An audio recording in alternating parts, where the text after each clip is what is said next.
everyone, welcome back. You are listening to 한국어천재 on TBS EFM 101.3 in Seoul and the surrounding area. You're hanging out with me, Kayla, but I am not alone here.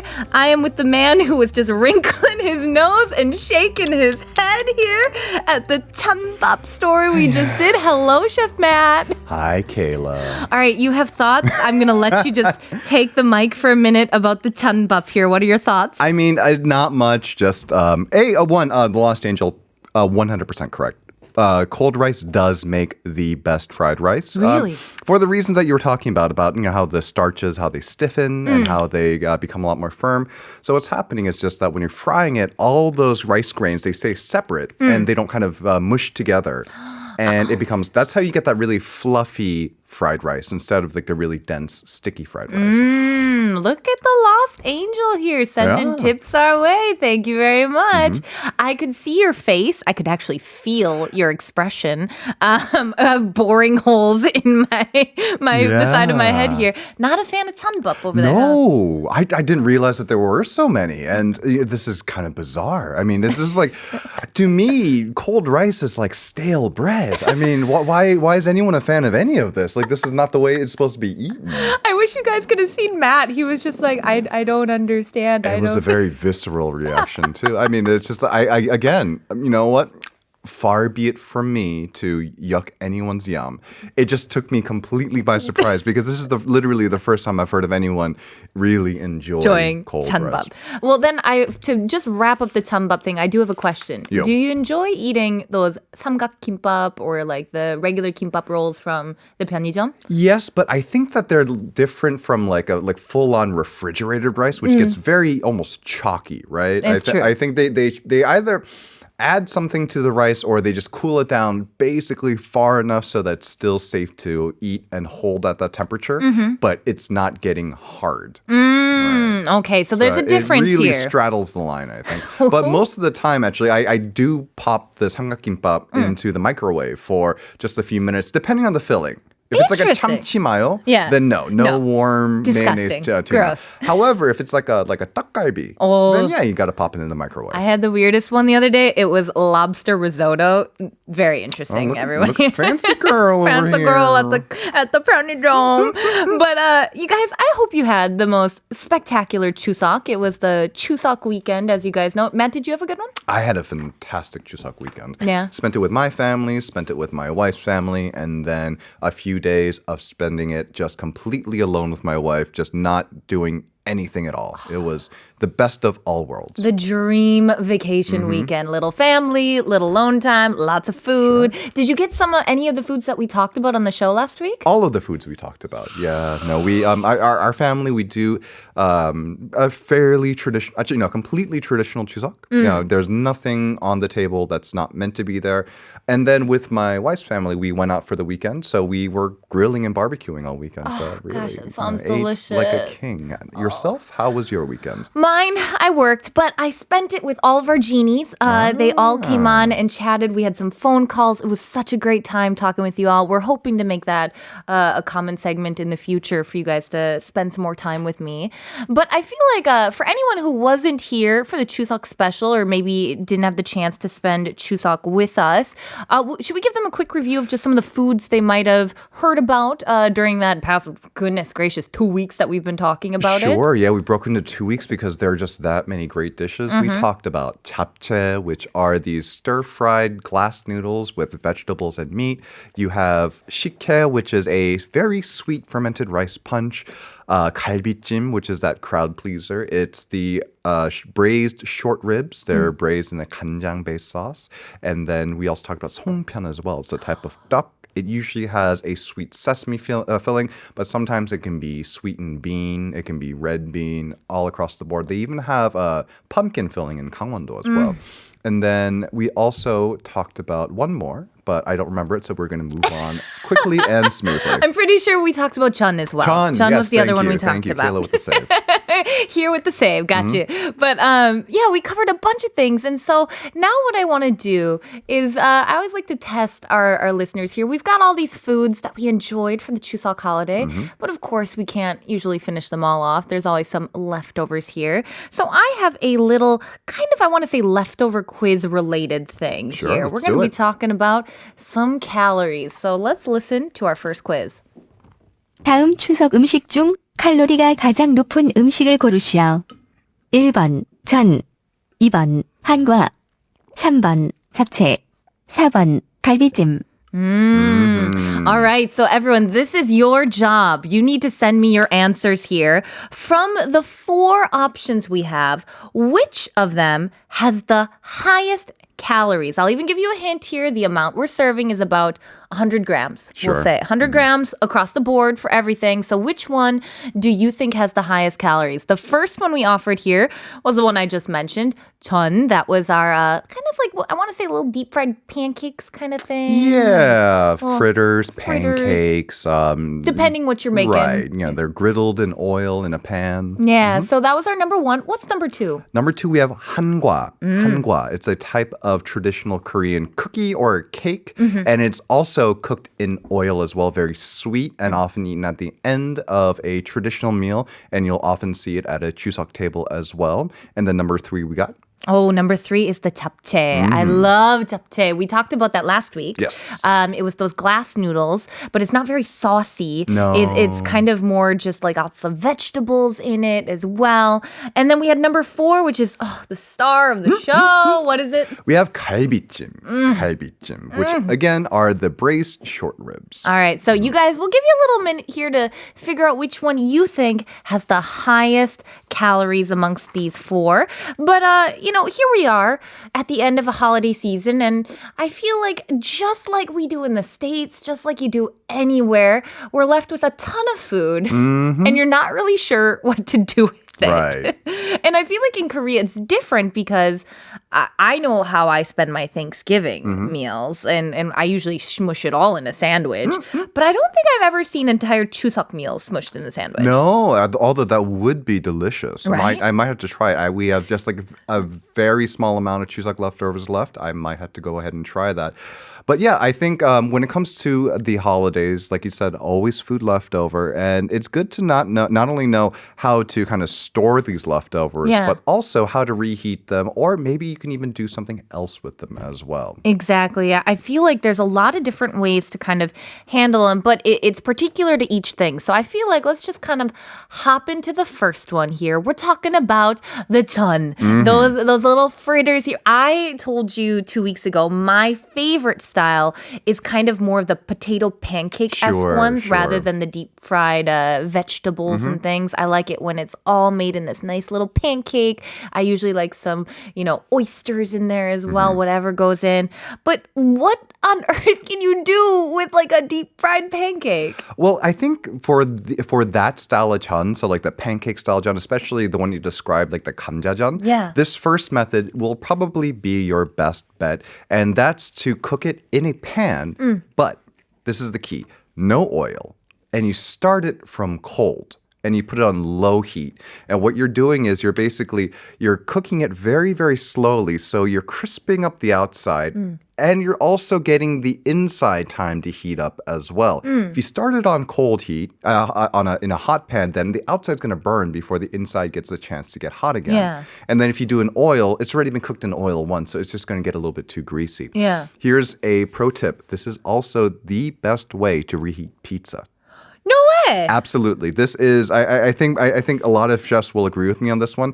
A cold, dry pan, and then you bring the heat up slowly is the best way to reheat anything in that kind of pancake shape.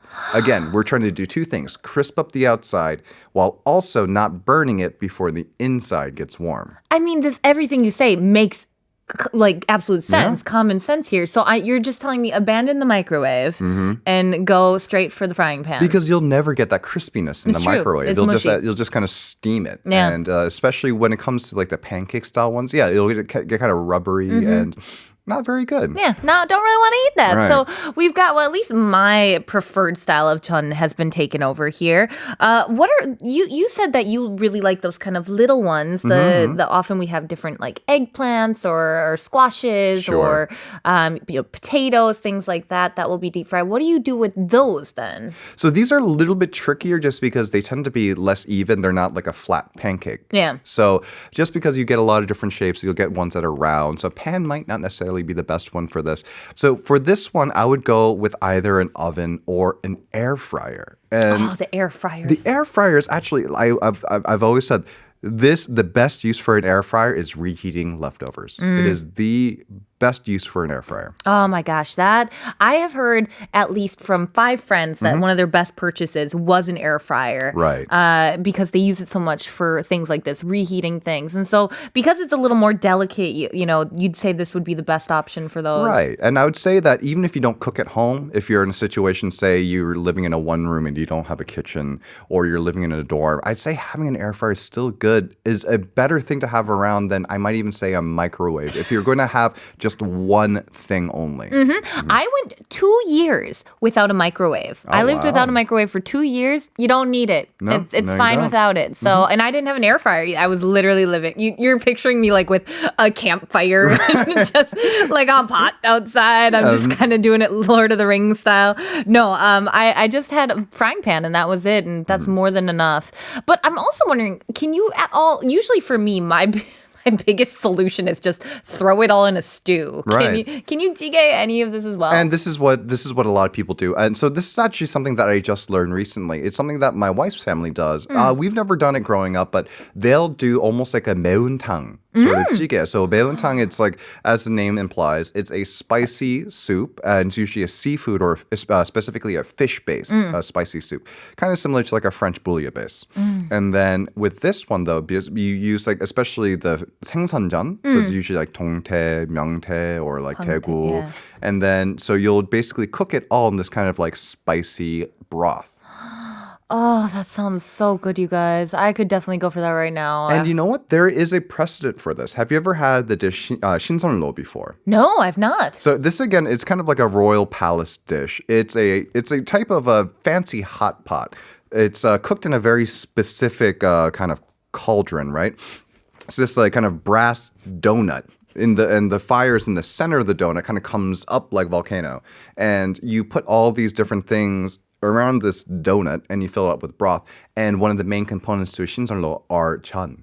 Oh, gosh, that sounds amazing right now. See, this is what Matt does, is he gets me really hungry right before I go home. Oh, man, Matt, what are we going to do? Well, I feel like this is the perfect time here to quick check some answers that we got in. Now, again, the question was, which of the following had the highest calories for a 100-gram serving? We had chun, we had hangwa, we had japchae, and we had galbichim. And from what I see here, we kind of stumped a lot of you. Literally across the board. Oh, yeah, it's all across the board. I will say from what I see, someone here has the correct answer. Now, first off, 현지채. Hello, 현지채. Thanks again for joining today. Says, 저는 2번으로 갈게요. 한과 먹고 살찐 적이 있어서 한과는 달기까지 하잖아요. I will say I understand the thought process. This was actually my guess. This Was is what it? I would have guessed. I will say I did not actually know the answer as well, because I thought it was going to be this because it's so sweet and such an oil fried based thing. But no, 땡. It is not 2번. The Lost Angel also says I'm leaning towards 2번, but something tells me it's 잡채 or number 3, 3번. Both are wrong. 땡. Jim Nana says 3. I'm sorry, you are out. But we do have a winner chicken dinner here. Win-win is done says 4번. That's right. 갈비찜. Yep. Here is pulling in at how many calories? Galbichim is a heavy boy, and that is at 600 calories per 100 grams. Oh my Yeah. gosh. I'm just picturing rolling myself out of like a Chuseok table. Well, I mean, the ribs are one of the richest cuts of meat, so it's not only full of protein, but it's also full of fat. And, again, some fat is good for you, but it's going to be high in calories no matter what. Yeah. And then you also have carbs in there, so it is just rich and chock full of everything, a little bit sweet in there as well.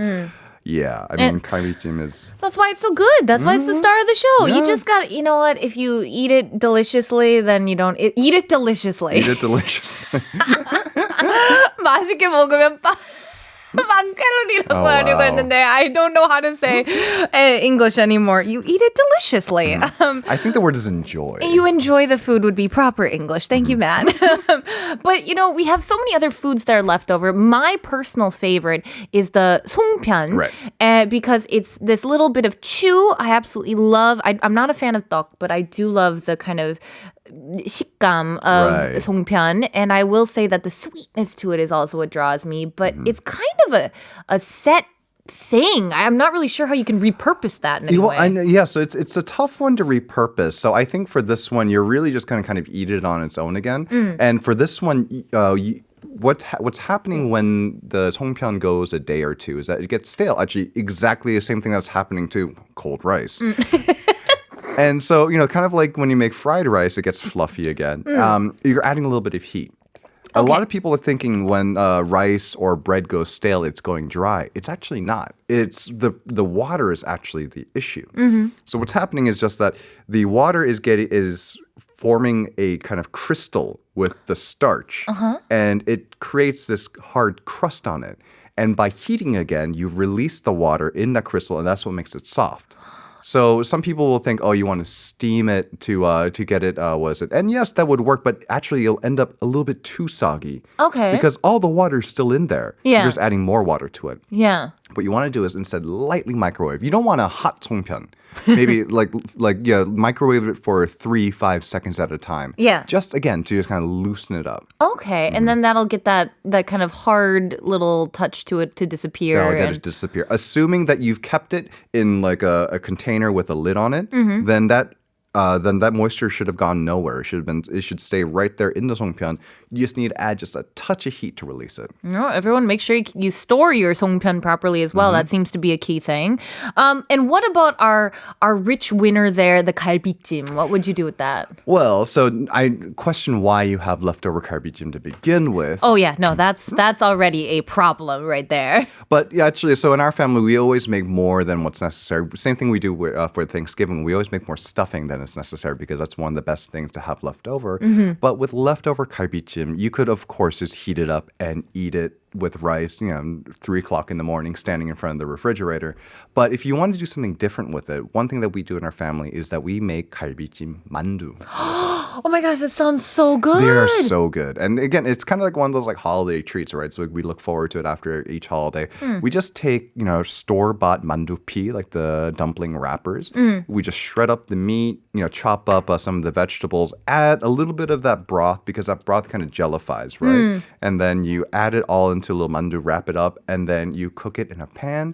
And then it's basically, it's 갈비찜 만두. I mean, there's nothing else to it. Honestly, I want like a little pocha of this to open up. There are some mandu places that serve it. No way. Yeah. This is not something I came up with. This is a thing that some mandu places serve. All right, be hitting me up later after the show here, Matt.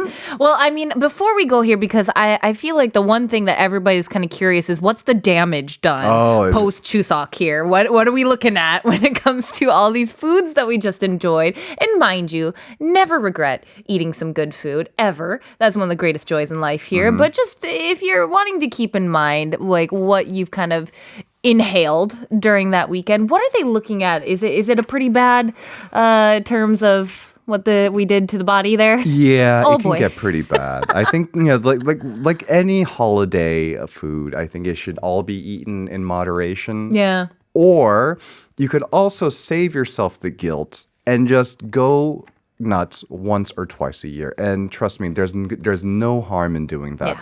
Like we mentioned before, the 갈비찜 is about 600 calories per 100 grams.